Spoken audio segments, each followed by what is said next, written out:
It was known that an ocean existed beyond the landmass of the Americas when in 1519, a Portuguese soldier and explorer, Ferdinand Magellan, set sail from Spain on a westerly course for Asia. As it happened to Columbus some years before, Magellan's plan to sail west to Asia had been turned down by the King of Portugal, so he turned to Spain. And with a fleet of 5 poorly outfitted ships, on August the 10th, Magellan set sail from Seville.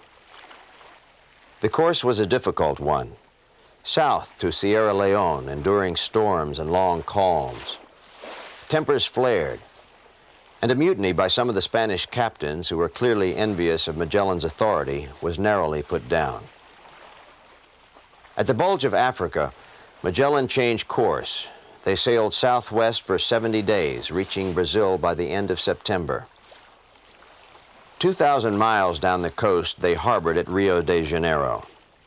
From there, the search for a strait or route through to the unknown Pacific continued. By March, they had reached a latitude of 49 degrees, where Magellan gave the crew notice that they would harbor for 5 months to wait out the winter.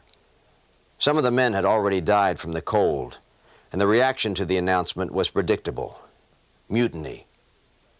Magellan quickly suppressed the uprising, and 40 crewmen were found guilty of treason, sentenced, then pardoned.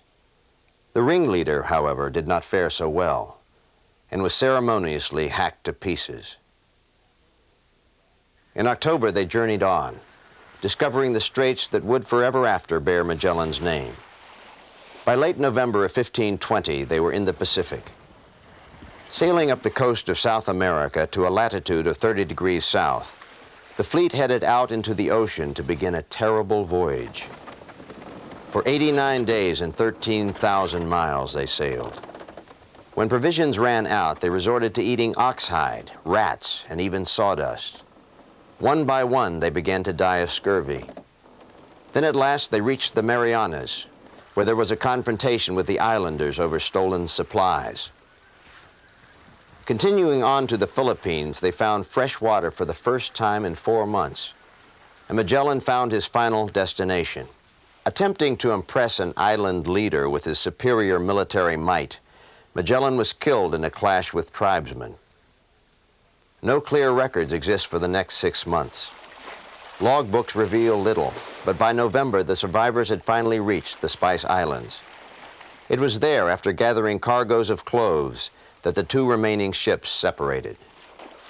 One, the Victoria, continued on the route begun by Magellan, west across the Indian Ocean, around the Cape of Good Hope.